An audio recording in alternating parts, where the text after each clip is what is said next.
update here on the train layout.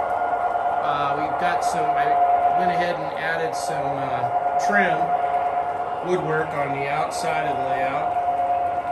And we got one side control panel finished up, the town of Cole. And I think the control panel turned out pretty good.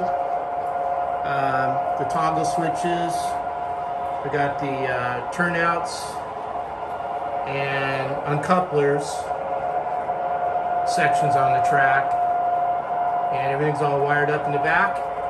And I just have to do the other side now for the Chantal side.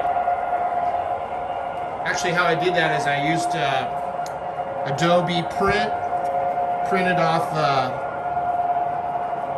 a nice poster, laminated it, and then I'm using Optics acrylic from Lowe's, and got some acrylic drill bits on a drill press.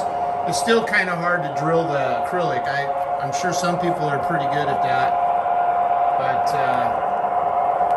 it's not the easiest thing to do. So hopefully you like what you see. Thanks for watching.